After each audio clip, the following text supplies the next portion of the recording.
Vamos dar início à atividade como de hábito pela prece.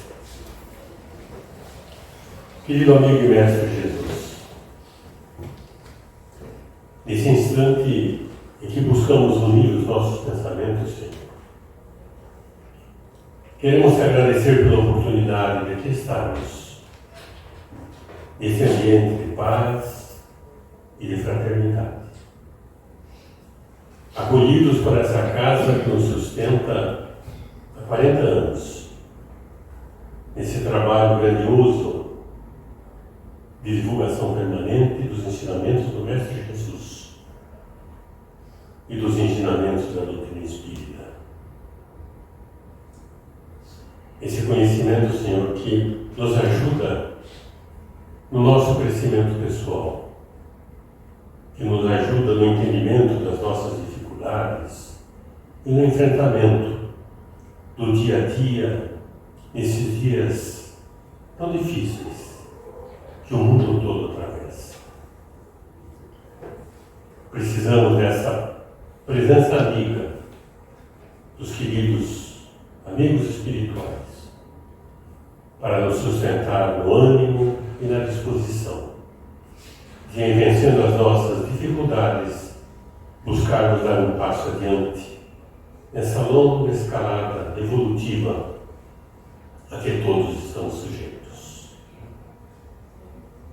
Rogamos a assistência do Mestre Jesus para a nossa Rosana e para cada um de nós, de forma que o trabalho atinja o objetivo que se propõe de nos proporcionar paz e conhecimento nesta noite. Que o Mestre Jesus permaneça entre nós, hoje e sempre. Que assim seja. A palestra da noite está a cargo da nossa querida Rosana Catani, Rosana Iorio Catani. A Rosana é uma das fundadoras da casa e, desde o início, tem prestado a sua colaboração permanente nos trabalhos, nos diversos trabalhos da casa. Entre outras atividades, além de hoje trabalhar na divulgação da doutrina espírita através das palestras, de ser conselheira junto à Federação Espírita do Paraná. A Rosana já em oportunidades anteriores foi presidente da nossa casa e hoje é a sua vice-presidente. Para a palestra de hoje, Rosana Iorio Catani.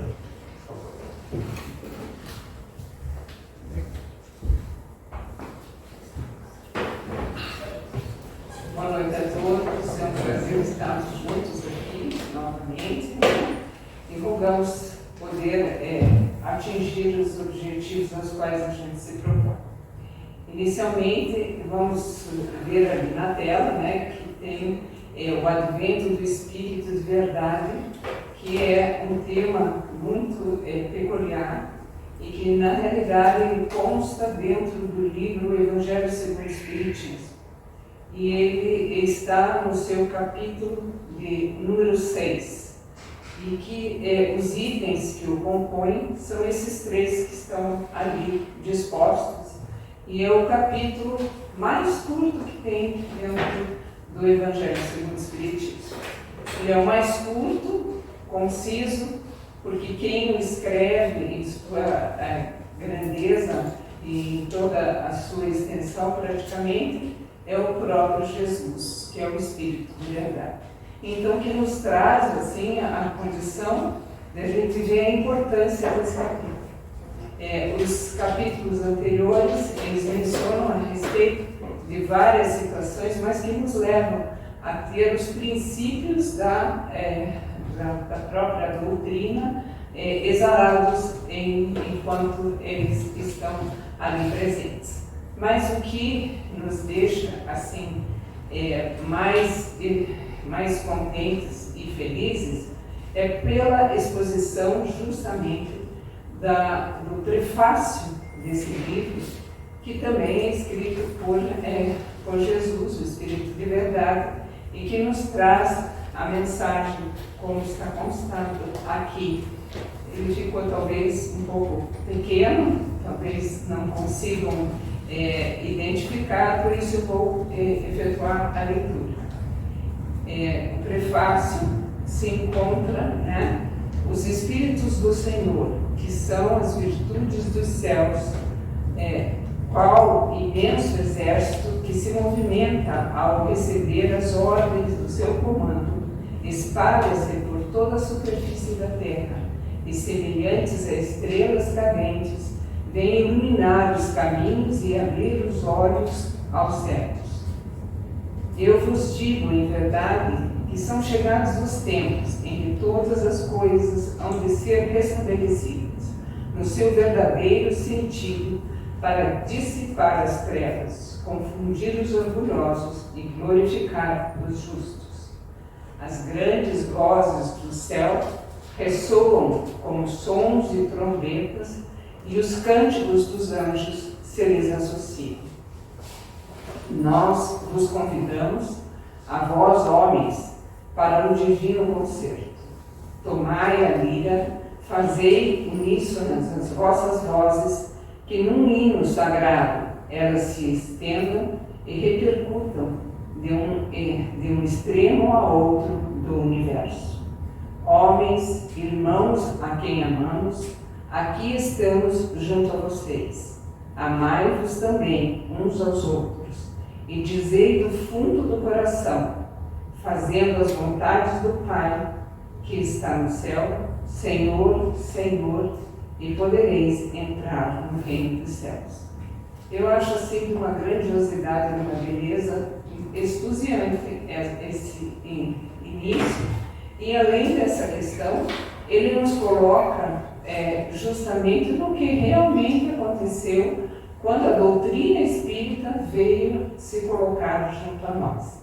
Essas estrelas cadentes nada mais são do que os espíritos superiores e demais outros espíritos em categorias menores, até os ainda infelizes e de mundos mais atrasados, infelizmente como o nosso, que ainda é o segundo na escala evolutiva, e é um mundo de provas e expiações que está passando por uma transformação e que chegará à regeneração, e nem todos nós estaremos recebendo o passaporte identificados.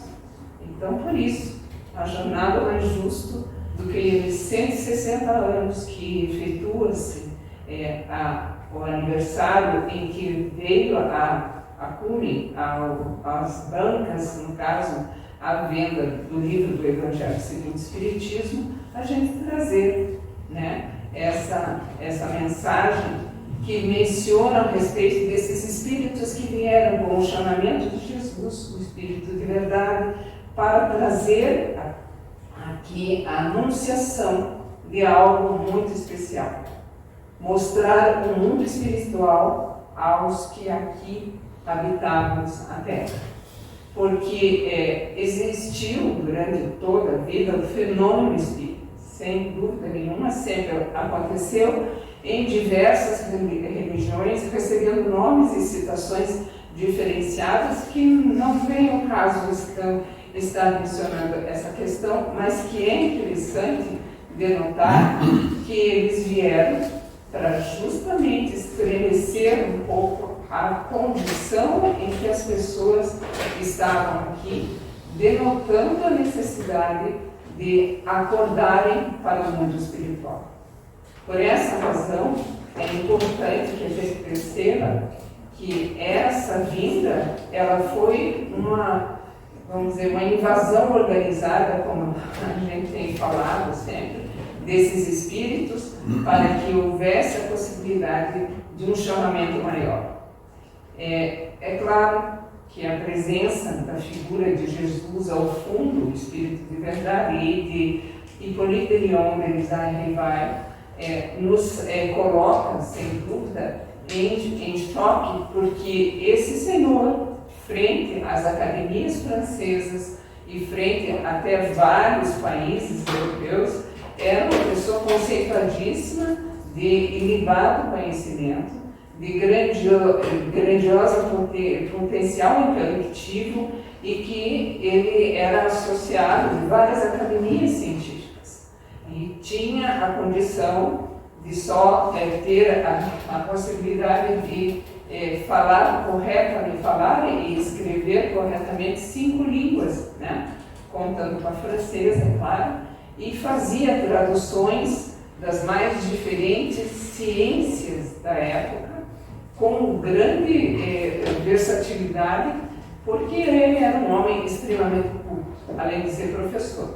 Então ele não era uma pessoa qualquer, digamos assim, né? E que tinha essa condição de, desde pequeno, ter ido aos 4 anos de idade a Iverdun, com Pestalozzi, aprender as letras iniciais da sua infância, porque seu pai, por, vamos dizer, ter sido, vamos dizer, não bem afeito a Napoleão I, ele o convocou para a guerra e nunca mais se soube da existência do pai de Hipólito. Quem, na realidade, ficou cuidando deles foi a sua mãe e o tio, que acharam, por cuidados maiores, né, levá-lo a Iverdun. E lá ele aprendeu com o melhor dos melhores professores, que até hoje, né, é citado sem dúvida alguma. E essa condição, quando vieram contar sobre os fenômenos que aconteciam e que recebiam o nome de mesas girantes ou mesas dançantes, e que adivinhavam e falavam a respeito do futuro das pessoas, ele não levou vamos dizer, não deu muita fé àquela questão, também pelo fato de ter sido dado por pessoas que ele achava assim, não muito sérias. Mas quando de repente pessoas de cunho pessoal, pessoas ligadas à ciência, começaram a mencionar, ele adentrou e ali na primeira visualização ele realmente verificou. Aí existe uma lei nova que está surgindo entre nós. E mergulhou nos estudos, sem maiores intenções inicialmente. Mas ele recebeu um convite especial.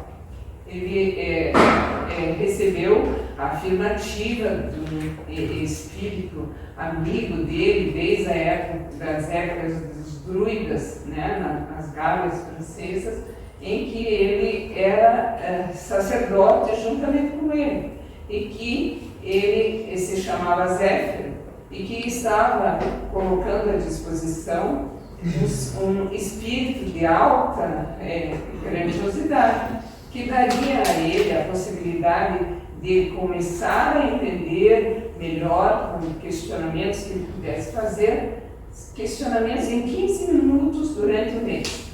Esse espírito de alta envergadura só era o espírito de verdade, ou seja, Jesus.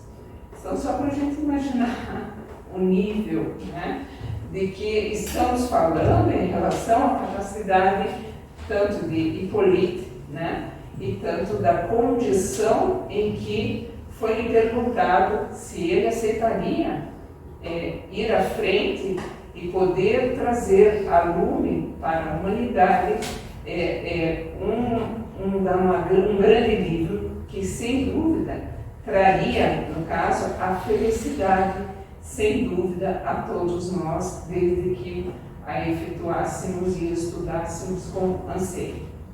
Foi o que ele aceitou, claro, né? Senão não teríamos esse grande tratado filosófico, científico, religioso que hoje nós temos, que é a doutrina espírita.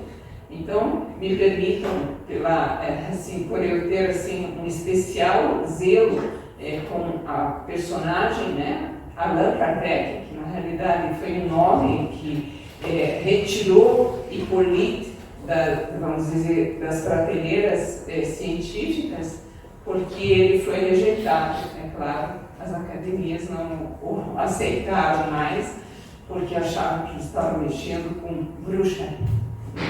sem ler, sem verificar, sem estabelecer qualquer tipo de leitura, porque para a gente poder criticar algo ou alguém, tem-se que conhecer, pelo menos, né?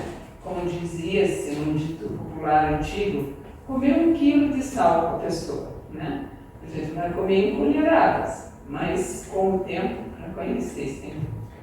Então, fazendo essa parte, a gente percebe, então, a grandiosidade de que é a doutrina espírita propriamente dita e que a gente gostaria tanto que houvesse um anseio e entusiasmo de todos para poder ler e mergulhar nos estudos, certo? Então, vejamos que a primeira questão que aparece dentro do capítulo 6, que é todo ele citado e escrito pelo Espírito de Verdade, que é Jesus, temos aqui o jugo leve.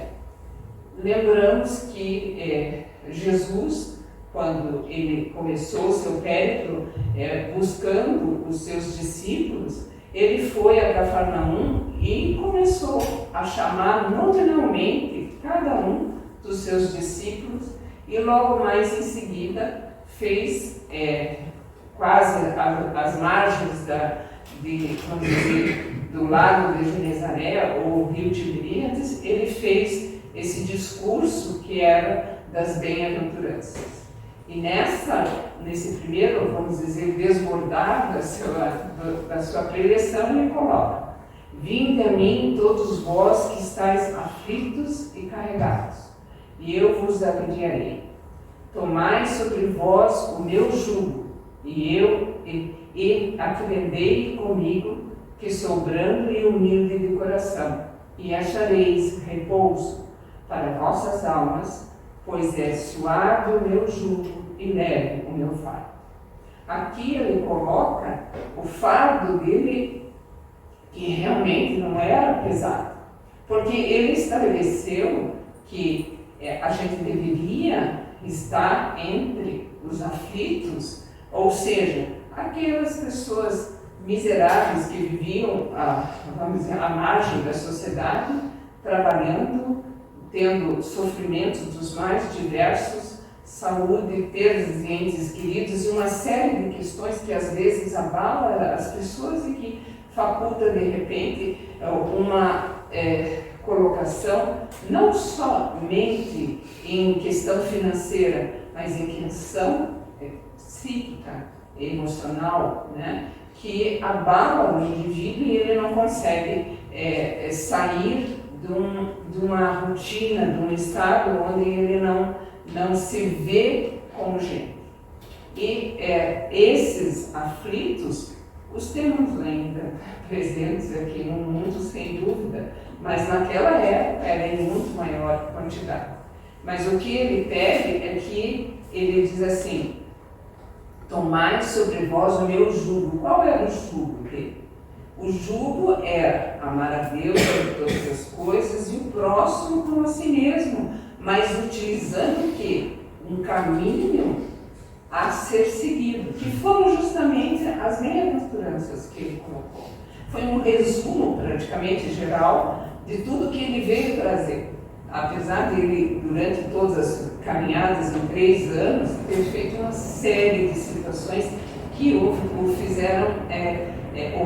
fizeram engrandecer muitas pessoas, salvar vidas, curar paralíticos, curar a pele dos que tinham ranceníase, né, lepra, e uma série de questões ressuscitaram, como eles achavam que era, e na realidade eram letargias ou catalexias, e ele percebia que ele ainda estavam ligados ao corpo e ele conseguia trazer o espírito de volta. Enfim, era um espírito puro, como nós sabemos que ele é, né? Um espírito que tem uma condição crística e que, na realidade, foi ele, junto com outros, que fez o sistema solar e a Terra ficou para que ele cuidasse. Então, para a gente também ter a noção de quem é esse Cristo redivivo, quem é o Espírito de verdade, né? É essa pessoa que chama e pede que para realmente a gente poder ter essa felicidade plena e perene, né, junto a nós, é necessário que a gente tenha fé, certo? Uma fé no futuro e fé também em questão de saber que a justiça de Deus é que estará comandando a nossa existência de agora em frente. E é por essa situação que a gente percebe que ele iniciou uma coisa que ninguém tinha efetuado. Era imaginava em ter inteligência, em ter as coisas, mas o espírito estava sendo deixado de lado. Faziam-se muitos rituais, mas a pessoa em si, o espírito que ali era agasalhado, não estava sendo tratado como deveria ser. De ele aprender, na realidade, a vivenciar corretamente a vida. Então, é importante que a gente veja que foi esse o chamamento que Jesus iniciou e nós não vamos continuar nas bem-aventuranças, vamos parar por aqui porque estamos vendo o Evangelho segundo o Espiritismo. O que é interessante é que nesses 3 anos percorreram vários e vários quilômetros, espalhando a Boa Nova, levando a imortalidade da alma, o nascer de novo, que foi uma coisa que tomou grande parte das pessoas de surpresa, que não conseguiam entender, nem mesmo Nicodemos, que era um sacerdote do Sinédrio, não entendia, mas o que a gente percebe é que nesse momento em que estão aqui, Jesus está justamente já no final, digamos, da sua passagem em carne entre nós.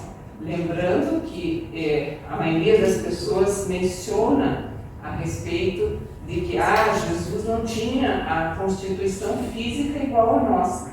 Ledo engano. O que ele não tinha igual a nós era o perispírito.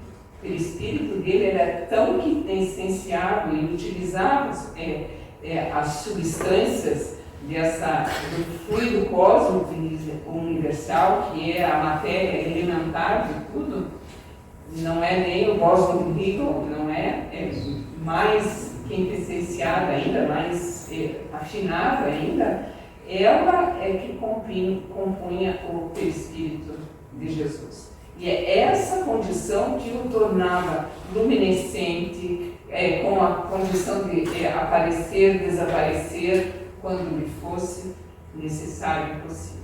E é interessante que aqui ele já havia falado aos discípulos o que iria acontecer com ele, todos estavam perplexos, né?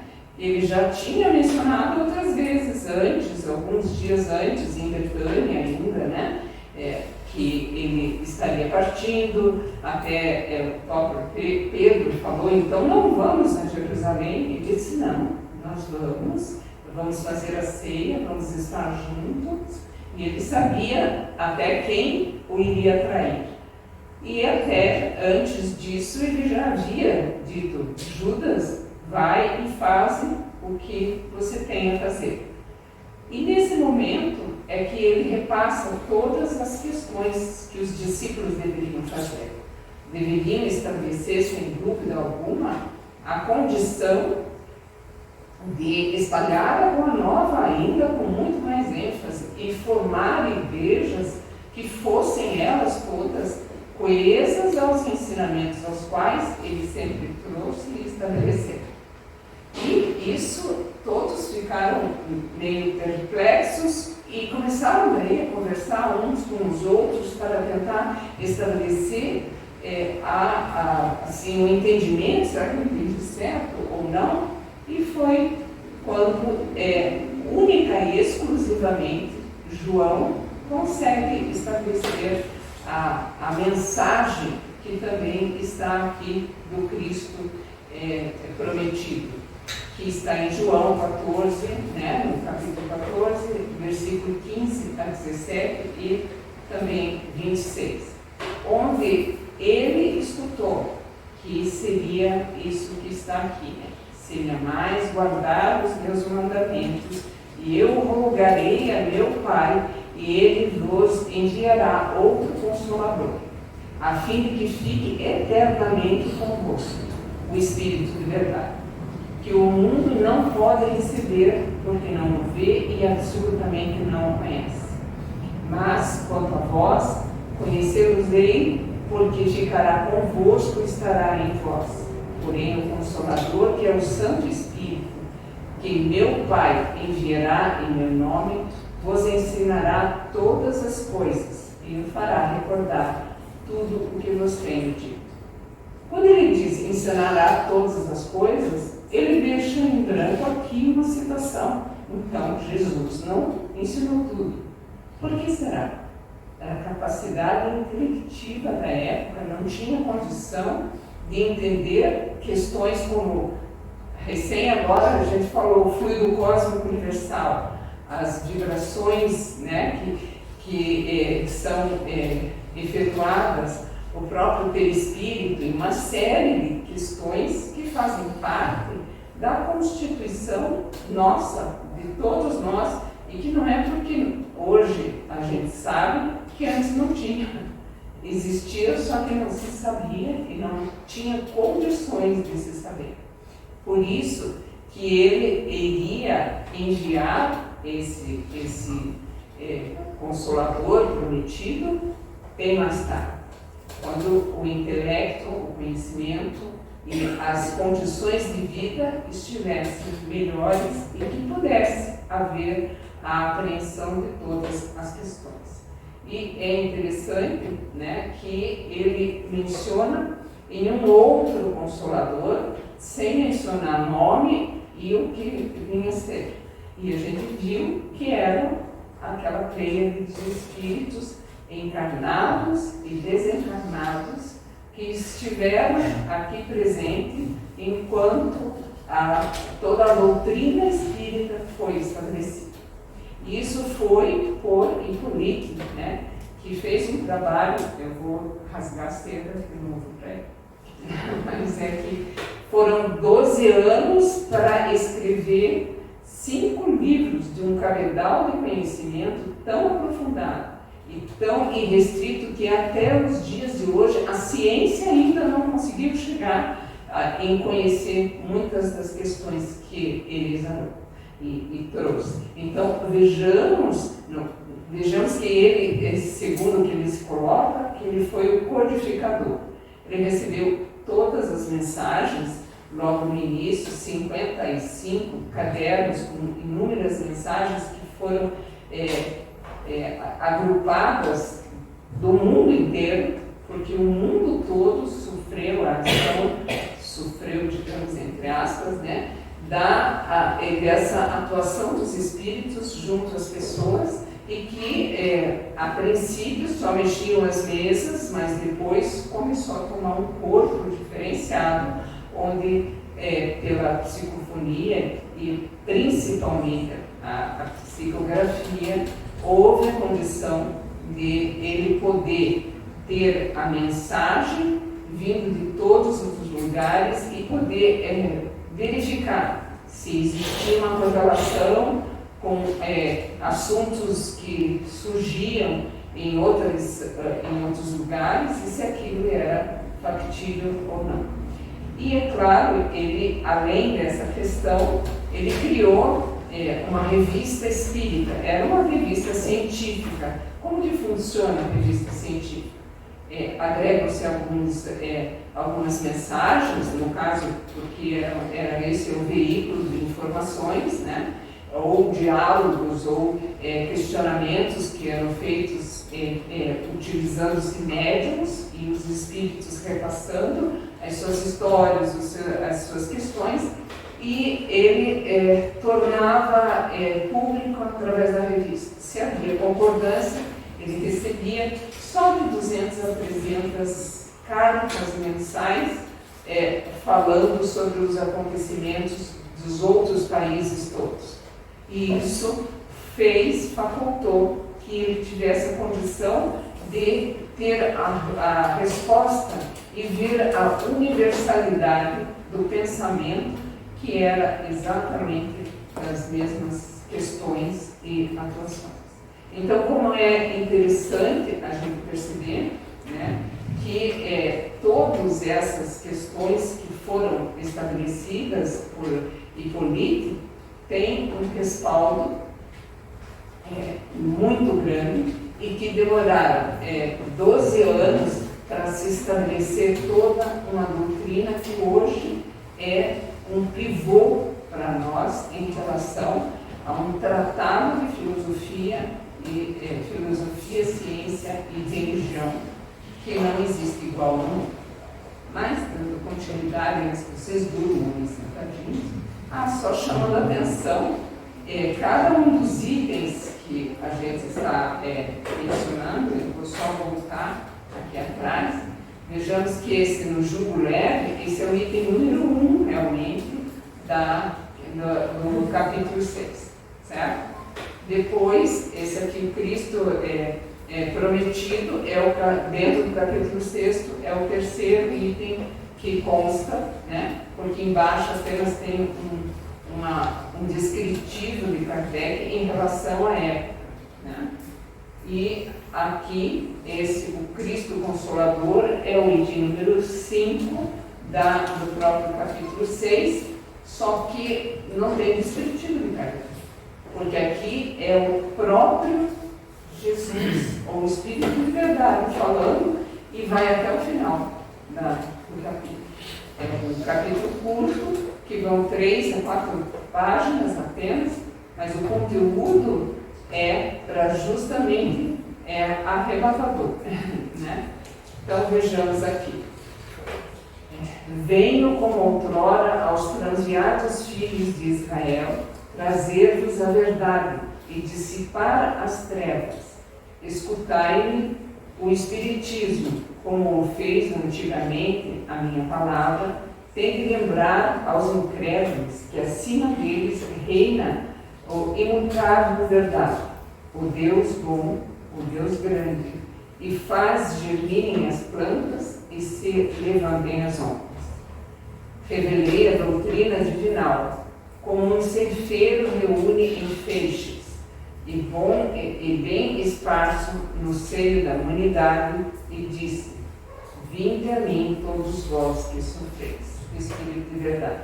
Se a gente perceber, é exatamente a mesma maneira pela qual ele conduzia, ele está novamente nos convocando para que a gente possa estabelecer em nós o verdadeiro sentido de nossas vidas. Que a gente desperte o nosso espírito para uma realidade a qual nós verdadeiramente necessitamos, vamos dizer, acordar e vislumbrar. E aqui a gente vem com os pontos principais que o Espírito de Verdade nos coloca, pontuando a respeito do Cristo Consolador. Então, o Espiritismo, através do Espírito de Verdade, fala aos incrédulos e aos que ainda estamos parados dentro de uma situação na qual não tomamos conhecimento ou não nos modificamos e vivemos a vida no levanta, come, trabalha, deita, dorme, procria e assim. E resmunga, reclama, vai contra as questões. E hoje estamos num tempo em que as pessoas não admitem nenhuma intervenção, seja ela qual venha a ser, em relação a pontos que as pessoas vivem. Existe como que parece uma explosão a ser efetuada a cada momento onde se questiona algo de alguém, apenas para saber, para estabelecer um colóquio, nossa, né? Parece que estamos em guerra, quase, né? a gente fica num estado de apreensão. E é justamente nesse sentido que Jesus vem nos convocar. Então, a verdadeira natureza de todo o conteúdo científico, filosófico, religioso, é para que a gente retome a questão do amor, que a nossa convivência seja diferenciada. Ela vem trazer novamente amar a Deus sobre todas as coisas e o próximo como a nós mesmos. Essa proximidade nós temos de primeiro gostar de nós o bastante para podermos auxiliar as pessoas. E isso a gente não tem estabelecido. E é essa necessidade de uma convivência onde haja necessidade da fraternidade, da solidariedade, da tolerância entre a vivência das pessoas com as suas dificuldades, as mais diferentes possíveis e imagináveis. E é isso que ele concita, para que a gente repense, estabeleça em nós momentos tais que nos façam verificar a necessidade de introspectar a todos nós. Dentro de todo o arcabouço, o livro dos Espíritos, que contém 4 partes distintas, né, e que falam sobre os elementos, a primeira parte, daí fala a respeito dos espíritos, ou do mundo dos espíritos, fala sobre as leis morais, e a última, as esperanças e consolações. Cada uma dessas partes deu origem a livro pertinente que mergulha nessas questões. E aqui a gente percebe a necessidade que a gente tem de estabelecer o quê? Uma mudança interior. É Santo Agostinho nos cogitando quando ele inicialmente fala, né, da resposta. Um espírito superior diz: é necessário que se conhecer. Né? Já dizia um sábio da antiguidade: conhece-te a ti mesmo. E é uma realidade. Temos de nos conhecer para a gente saber se a gente está certinho ou não. Muitas vezes a gente não está. Porque a gente está ainda nesse estado de expectação frente a uma realidade junto com as outras pessoas. E é essa situação que a gente deve vencer. E o que a gente percebe é a ingratidão. Hoje, ninguém fica grato, acha que tem que estar me servindo muito bem, sim. Porque se sabe com quem está falando, é a grande maioria das questões que surgem e que a gente tem que estabelecer. Nós somos irmãos, fomos criados simples e ignorantes, e à medida da nossa convivência vamos acrescentando coisas, desejos e anseios que não coadunam com a nossa verdadeira necessidade de mudança. E aí é que está, quando ele fala: a ingratidão fez o homem afastar-se do caminho que leva a Deus. E é uma realidade. Porque o que ele pede é amor, e a gente está sendo ingrato com tudo, até mesmo com os pais que nos recebem enquanto filhos, que nos educam, que nos trazem dentro das suas condições e capacidades. Mas nós temos que ser gratos, porque se não fossem eles, o que seria de nossas vidas? Né? O que seria? Então, dando continuidade, eliminar a impiedade, ou seja, errar, nós vamos errar, mas tentar eliminar através desse mergulho interior que a gente deve fazer, né, que consta justamente na terceira parte, né, que seria a grandeza moral, né, em que Santo Agostinho falando: vamos no final do dia, 5, 10 minutos gastar. Puxa, quando eu fui no supermercado, eu não quis nem saber, meti o carrinho na frente daquela senhora e peguei a vaga antes na caixa, porque olha, eu estou com pressa. Lindo isso, né? Vamos com calma. Todos estamos vivendo E a gente não olha as dificuldades das outras pessoas. Acho que está todo mundo igual e tem que me aguentar como pode e acabou-se. Então, é nesse sentido que a gente tem que mergulhar e estabelecer em nós mudanças e alterações para a gente voltar àquele amor que ele pediu, né?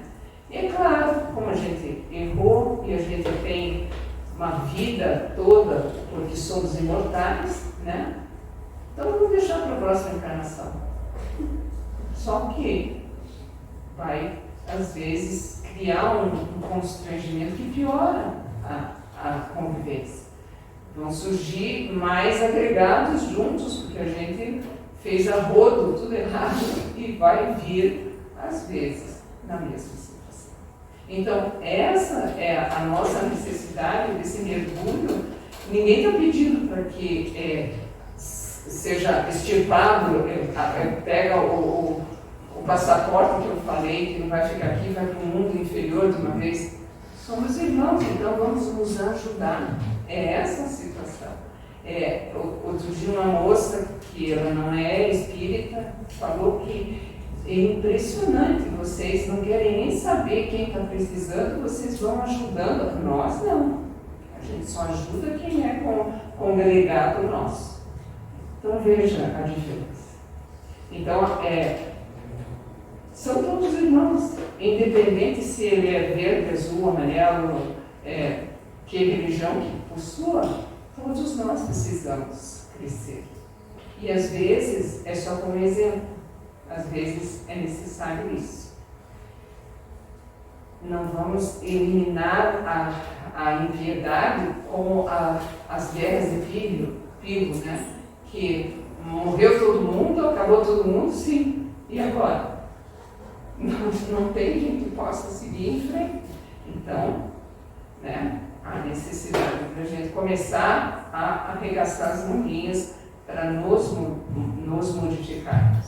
Seguir a Jesus, na realidade, né, dentro esse CVV, não tem nada a ver com o que vocês estão pensando. É caminho, verdade e vida. Tá? Então, dentro do que Jesus já nos passou, mesmo nas leis, nas questões das bem-aventuranças, porque não mudou nada. É a mesma maneira. O jugo é o mesmo, as leis são as mesmas, quem não mudou foi a gente. E é claro que o que nós precisamos é estar de acordo com as leis. Mas a lei maior que rege tudo é a lei de justiça, amor e caridade, o JAC, certo? Então, é interessante que a gente perceba que essa lei é a que engloba todas as questões. Quando a gente vai fazer alguma coisa, diz assim, será que isso é justo? Será que, de repente, eu estou agindo fraternalmente ou não? E se eu auxiliar, será que vale a pena? Tudo vale a pena. Tudo vale a pena em fazer dentro desses 3 parâmetros, não é um separado do outro, os 3 têm que estar juntos. Então, a gente pensar antes de agir e efetuar questões equivocadas, vamos dar uma buscada se o JAC vai funcionar ou não vai funcionar. Né? Então, esse dever, né, de amar, instruir-se e viver sem dúvida alguma, com resignação, abnegação e devotamento. É esse rato, né? Então, resignação, que é o quê? É uma obediência, só que proativa. Eu vou estabelecer que eu perdi tudo, o que eu vou fazer? Chorar pelos cantos? Eu vou em busca de novas atuações, vou me aprimorar, vou estabelecer situações novas e vou seguir em frente, certo? Abnegada é fazer continuamente, que na realidade nada mais é com determinação e persistência efetuar as questões. Então, trabalhar na realidade é conhecer-se e vencer a si mesmo, pontos essenciais. Agora, fazer o bem sempre, ininterruptamente, sempre está efetuando bem. E orar verdadeiramente. Esses são pontos que nos colocam dentro de uma situação que nos vão, sem dúvida, dar um novo ânimo e uma nova atuação em toda a nossa vida. E a gente convida, daí, sem dúvida, para que vocês possam estar procurando a leitura e a atuação dentro do Evangelho segundo o Espiritismo, mas que tem a necessidade também de a leitura do Livro dos Espíritos. Por que razão a gente menciona essa questão? Porque existe um dito, uma mensagem que foi escrita por Hilário Silva e que trouxe dentro do Livro do Espírito da Verdade, que foi escrito por Francisco Cândido Xavier, né, psicografado. Ele trouxe uma história dentro do Livro dos Espíritos que aconteceu. Então vamos ler rapidamente para que vocês percebam só a entrada e daí a gente conta para vocês a história. A Ponte Marie. O Livro dos Espíritos é a ponte entre o visível e o invisível, entre o céu e a terra, entre o homem e os anjos. A humanidade, mais cedo ou mais tarde, encontrará esta ponte a unificar os continentes separados, as saudades intransponíveis dos que partiram, a dilaceração entre o amor e a distância do objeto do amor, enfim. O episódio da Ponte Marie podemos encontrar em metáfora a definição humanizada da ciência e da filosofia contidas na obra O Livro dos Espíritos, nas questões mais pungentes e dolorosas que, através de 1019 perguntas, são respondidas. Ponte Marie significa o ódio dramático do homem diante de suas contingências. A luz se fez, faça-se a luz. Então, esse daqui é um preâmbulo para a história curta que eu vou contar a vocês. Então, havia um rapaz, que o nome dele era Joseph, né? Não é Joseph porque é francês, Joseph, né? Joseph. E ele vivia muito feliz, estava trabalhando desde pequeno, aprendeu a profissão de cartunista, de livreiro, de fazer os livros, encadernação de livros, e ele se dedicava com uma perfeição maravilhosa. E o que é interessante, que ele começou a trabalhar junto a um senhor e ele não deixou sair da livraria dele, porque ele sabia da grandeza do trabalho dele. Mas passou um tempo, ele conheceu uma moça, se apaixonaram e casaram. Viveram quase 2 anos juntos, mas infelizmente, infortunadamente, ela veio a falecer. E ele esmoreceu. Ele realmente passou momentos de grande dificuldade. Ele não conseguia estabelecer assim, uma vivência com os outros, começou a faltar ao seu trabalho. O seu patrão chamou várias vezes, tentando animá-lo, e ele não conseguia, estava a ponto assim, de passar, às vezes, a madrugada dentro, sem conseguir estabelecer o sono, e isso o até fez envelhecer em pouco tempo. Ele se sentia muito mal, e um dia ele não aguentou, era um dia de grande frio, ele foi justamente nessa ponte. Essa ponte ela é famosa porque numa época em que tudo se resolvia com suicídio, era a ponte escolhida pelas pessoas de se jogarem no rio Sena e virem a falecer. Ele era o calado era muito fundo, né? Ele não sabia absolutamente nadar, e ele disse que vai ser simples. Simplesmente eu chego lá, e puro. Só que não é bem assim. Quando ele chegou, ele pensou várias vezes, repensou, e quando ele se decidiu, ele pôs a mão no peitoril da ponte, e de repente caiu um livro, que lhe pareceu úmido já, porque era muito tarde na noite, de inverno, né? Então havia uma cerração bem forte, e esse livro caiu aos seus pés. E ele ficou curioso. Disse, que interessante, um livro, justo um livro, né, comigo, ele que lidava com tantos livros. Foi lá e pegou o livro e viu que estava úmido, e no frontispício, assim, na primeira página estava escrito e assinado por um rapaz chamado A. Dohan. E ele escreveu o seguinte: esta obra salvou minha vida, leia com atenção e tenha um proveito. E ele disse assim, que interessante. E ali mesmo ficou um pouco, começou a ler, que começou a trazer uma curiosidade muito grande, e acabou lendo o livro todo.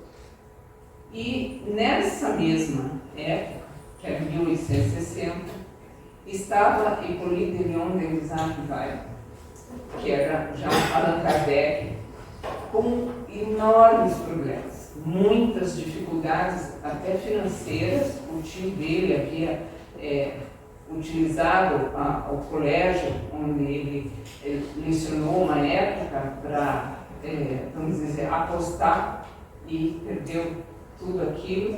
Ele não tinha quase de onde tirar o dinheiro para a manutenção das questões, e ele ficou assim, estava acabrunhado, disse, o que nós vamos fazer? Eu não sei mais o que fazer. Ele dormia por noite 4 horas para tentar colocar tudo em dia, e isso nesses 12 anos. Nada mais justo, né, de que a gente veja o esforço dessa pessoa.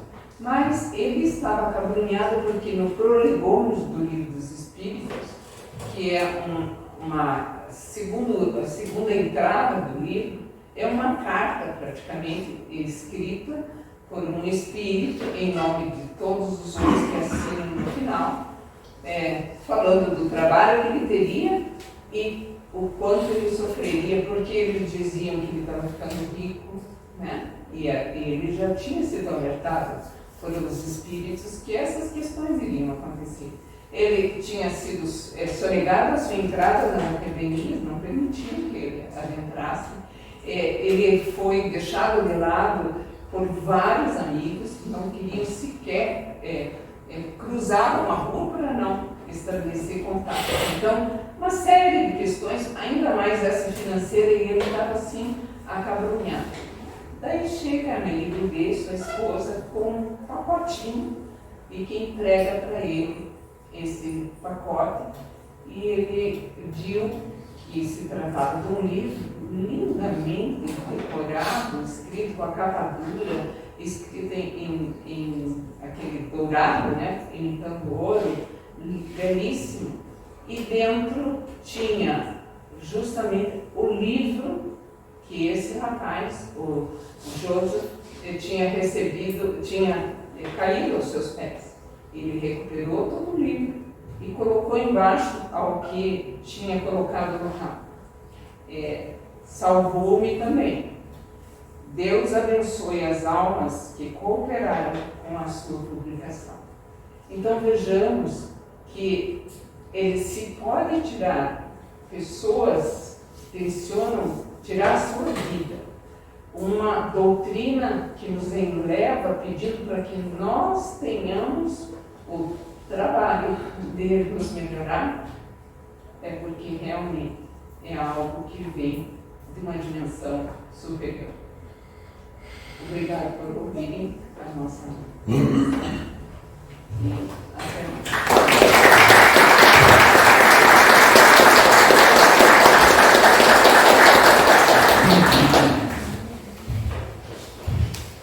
Nós agradecemos a Rosana pelo belo trabalho dessa noite e dizer dizer que ouvir falar de Jesus e Kardec sempre é muito bom. Obrigado, Rosana. Eu quero pedir para a moça de azul ali. Isso. Me dê um número de 1 a 36. 36. 36. A senhora de branco ali. Número de 1 a 36. 30. 30. Quem tem na sua mensagem os números 30 e 36? Atrás.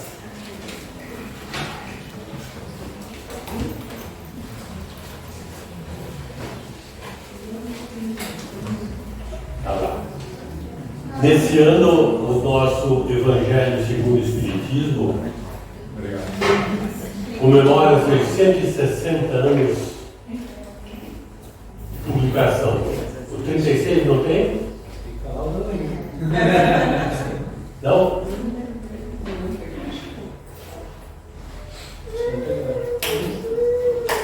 Quem arrisca dizer um número que não seja o seu?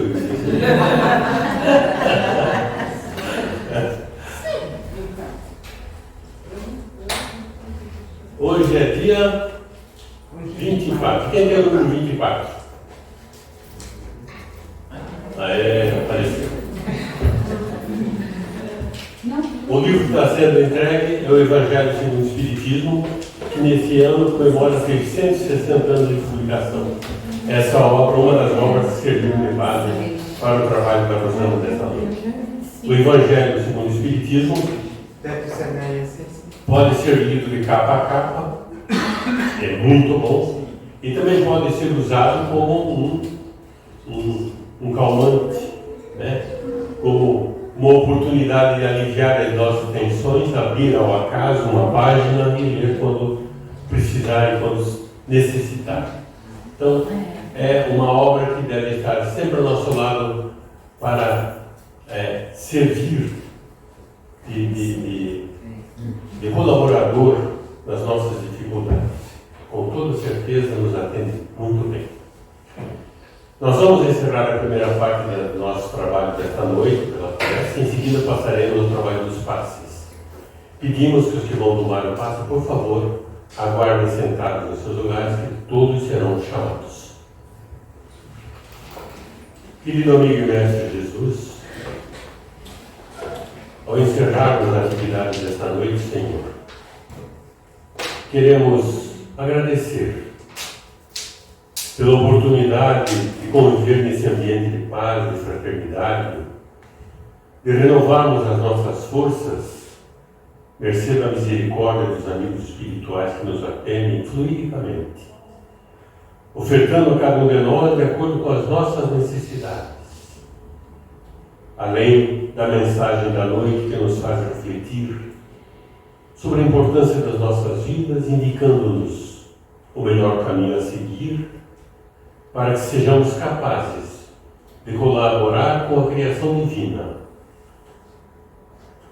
no advento de um mundo cada vez melhor. Na medida em que cada um de nós mudar as suas atitudes, mudar seus pensamentos, a forma de agir e de ver o companheiro ao seu lado, por certo, estaremos colaborando com Deus na construção do mundo cada vez melhor. Rogamos ao Mestre assistência para os nossos familiares. Pedimos que esses bondosos amigos atendam aqueles irmãos que trazemos no rol das nossas preocupações, aqueles que sofrem nos hospitais, nas ruas, nos orfanatos, nos asilos, nos hospitais.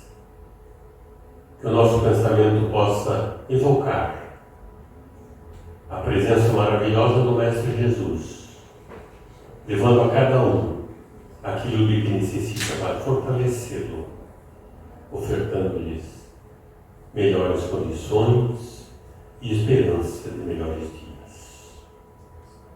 Que Jesus nos acompanhe no retorno aos nossos lares e permaneça em nossos corações, hoje e sempre. Que assim seja.